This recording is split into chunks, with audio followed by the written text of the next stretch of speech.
J Tunes. शेर शेर भागो। एक विशालकाय बाघ झाड़ियों से धीरे धीरे बाहर निकला। उसकी पीली आंखें सीधे गुंडों को देख रही थीं।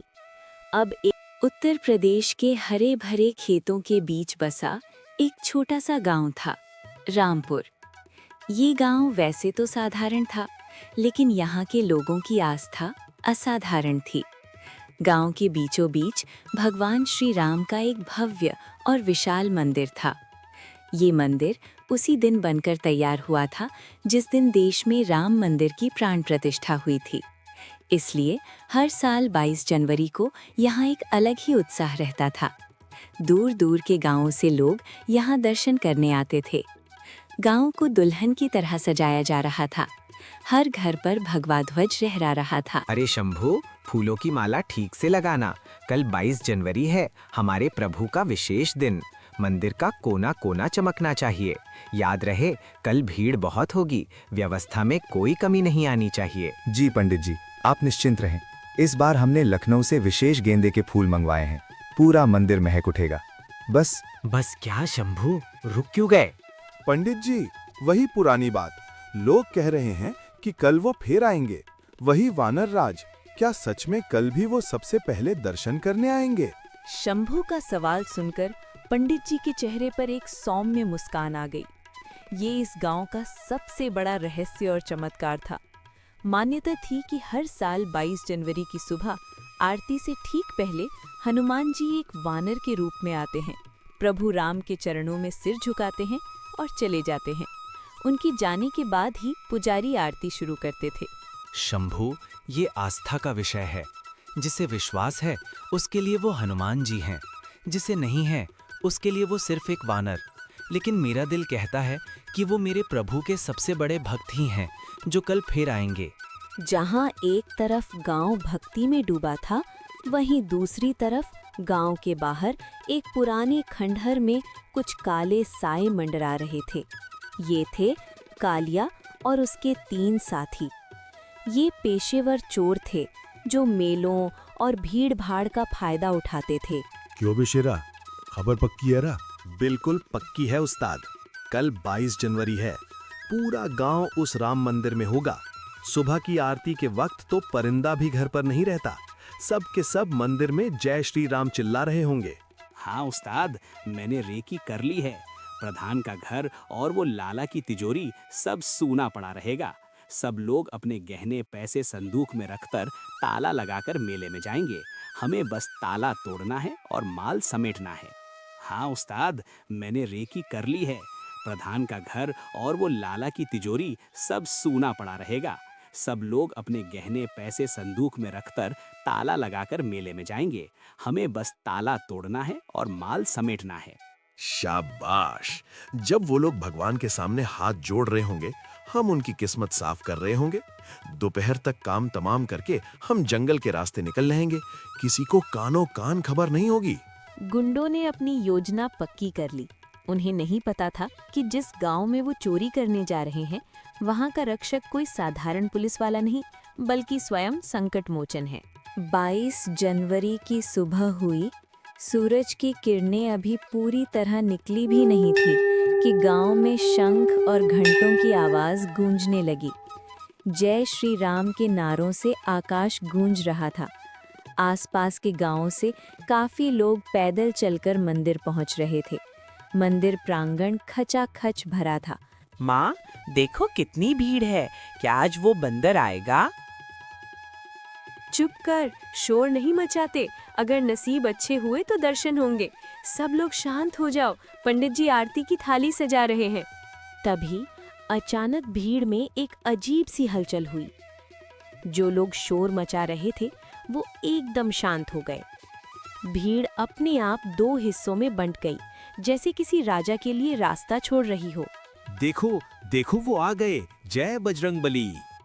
मंदिर के मुख्य द्वार से एक विशालकाय वानर धीरे धीरे अंदर आया। उसकी चाल में गजब का आत्मविश्वास और शांति थी। वो किसी को नुकसान नहीं पहुंचा रहा था। वो सीधा गर्भगृह की ओर बढ़ा। पंडित दीनानाथ जी ने हाथ जोड़कर रास्ता दिया। आइए पवन पुत्र, आपके प्रभु आपका इंतजार कर रहे हैं। वानर मूर्ति के ठीक सामने गया। उसने घुटने टेके और अपना माथा जमीन पर लगा दिया। पूरा मंदिर सन्न रह गया। ये दृश्य देखकर कई लोगों की आंखों से आंसू बह निकले। कुछ क्षण बाद वानर उठा। उसने मूर्ति की ओर देखा और शांति से बाहर निकल गया। बोलो सियावर रामचंद्र की जय, पवन पुत्र हनुमान की जय। वानर के जाते ही आरती शुरू हुई और पूरा गांव भक्ति के सागर में डूब गया। किसी को होश नहीं था कि गांव में पीछे क्या हो रहा है। उधर मंदिर में आरती हो रही थी और इधर गांव की गलियां वीरान थीं। कालिया और उसके साथी अपने काम पर लग चुके थे। उन्होंने एक एक करके अमीरों के घरों के ताले तोड़ने शुरू किए। उस्ताद देखो, सोने के कंगन, चांदी के सिक्के, आज तो लॉटरी लग गई। खत्म हो, हम यहाँ से निकलना है। सारा माल उस बड़े नीले बैग में भर लो। उन्होंने प्रधान जी का घर, लाला की दुकान और कई अन्य घरों से कीमती सामान, सोना, चांदी, नकद सब कुछ लूट लिया। एक बड़े से बैग में भर लिया था। दोपहर होने को थी। उस्ताद, काम हो गया, अब चलो जंगल के रास्ते भागते हैं। चारों चोर भारी झोला लेकर गांव के पिछले हिस्से की तरफ भागे, जहां घना जंगल शुरू होता था। वो बहुत खुश थे कि उनकी योजना सफल हो गई, लेकिन उन्हें क्या पता था कि उनकी योजना पर पानी फिरने वाला है।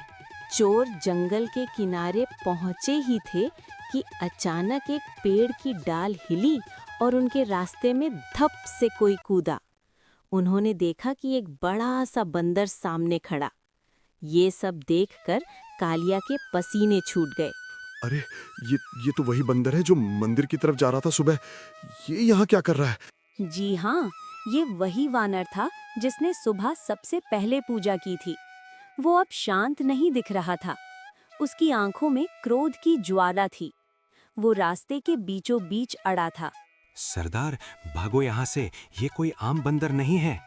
जैसे ही वो पीछे मुड़े, उनके पैरों तले जमीन खिसक गई। झाड़ियों के पीछे से एक गहरी और भयानक गुर्राहट सुनाई दी।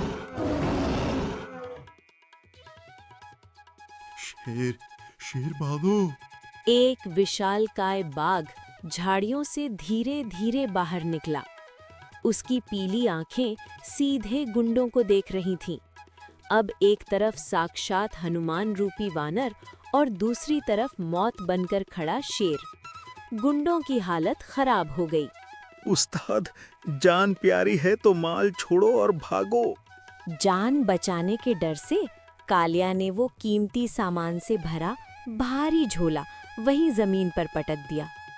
शेर ने एक जोरदार दहाड़ मारी और वो चारों गुंडे अपनी चप्पलें और हथियार छोड़कर सिर पर पैर रखकर ऐसे भागे कि फिर कभी उस गांव की तरफ मुड़कर नहीं देखा।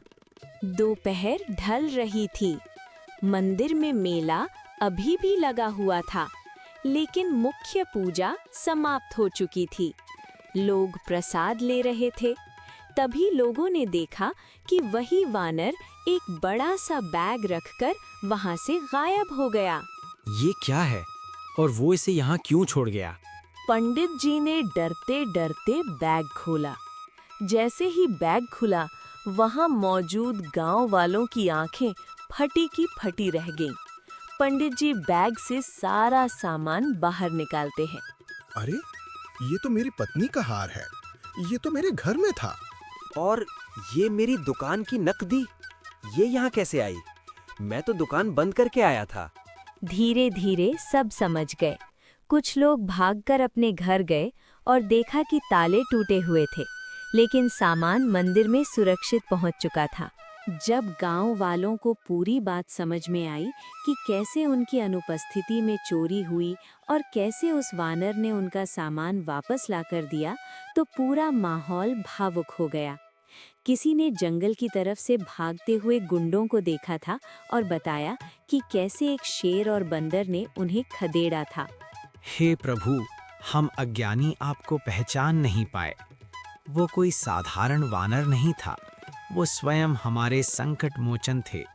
उन्होंने आज हमारे गांव के संकट को हर लिया।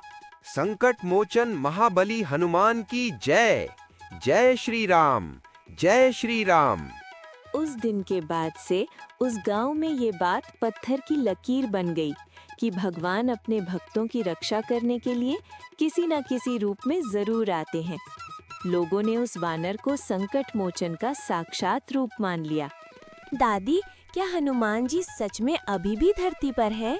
हाँ बेटा, जहाँ राम का नाम है वहाँ हनुमान का पहरा है। वो आज भी आते हैं, कभी वानर के रूप में, कभी किसी और रूप में, अपने भक्तों की मदद करने। शाम हो गई थी। पूरा गांव दियों की रोशनी से जगमगा रहा था। लोगों के चेहरों पर जो खुशी थी वो सिर्फ सामान मिलने की नहीं थी, बल्कि इस एहसास की थी कि उनका भगवान उनके साथ है। पूरा गांव जय श्री राम और संकट मोचन नाम तिहारों के भजन गा रहा था। रामपुर गांव की ये कहानी आज भी आसपास के इलाकों में सुनाई जाती है कि कैसे 22 जनवरी को स्वयं हनुमान जी ने अपने भक्तों की लाज रखी। आस्था और विश्वास की डोर कभी कमजोर नहीं होती। अगर आपको हमारी कहानी अच्छी लगी हो तो कमेंट में जय श्री राम लिखें और हमारे चैनल अजय टून को सब्सक्राइब करें और ऐसी ही कहानी देखने के लिए हमारे साथ बने रहें। जय श्री राम।